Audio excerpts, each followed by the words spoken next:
Diane Foley lost her son James 10 years ago when he was covering the Syrian civil war and was kidnapped and then murdered by ISIS. Now a committed campaigner to help people like him, Foley has written her story in her memoir, American Mother, and she joins me from London alongside the celebrated author Colum McCann, who wrote the book with her. Welcome to you both. Diane, I wonder what it took for you to distill all the pain and heartbreak that you've been going through, to get it down on paper and write a story for everybody else to read about and understand. Well, it took meeting Colum McCann. It really did. I really wanted to tell the story, Christiane, because I do think that's a way of keeping people alive, but I really needed a partnership with someone who knew how to do it. So once we met one another, it became clear that Colum would be the one who could help me do that. And let me ask Colum, why did Diane choose you? I know there's a connection with Jim. Well, it's an extraordinary story, really. When that iconic photograph was shown across the world in that 10 years ago of Jim in the Syrian desert in the orange jumpsuit, the world was shocked. But at the same time, I was sent another photograph of Jim at a happier time. When he was in a bunker and he was actually reading a novel of mine called Let the Great World Spin. And when that happened, for me, all the oxygen went from the air and I felt a connection with Jim. I felt a connection with Diane. And I thought that somehow this story I would become a powerful thing, which it did for me 7 years later when I actually got to meet Diane.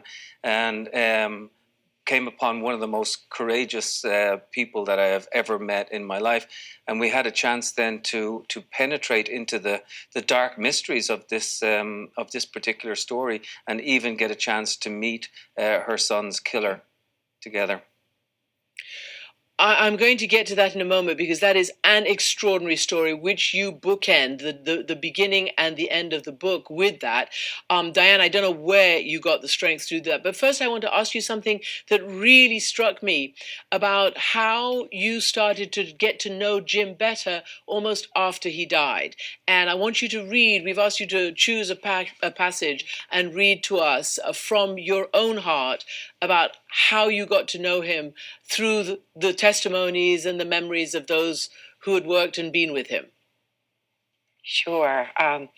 Years later, after Jim was killed, John and I would realize that we got to know him from the stories of others.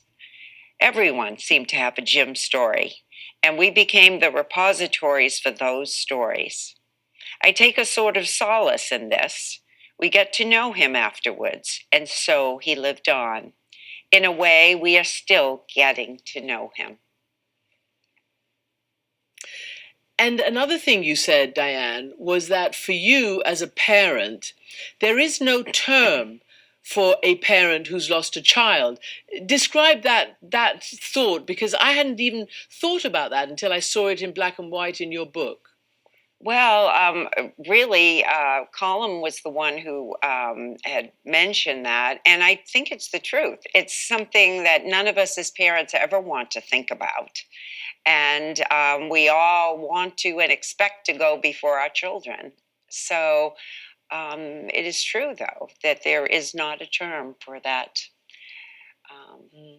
We have, widowers and we have widows and we have orphans and yet we have no specific term for that sort of. I think that terrible grief that a parent experiences when he or she has lost a child.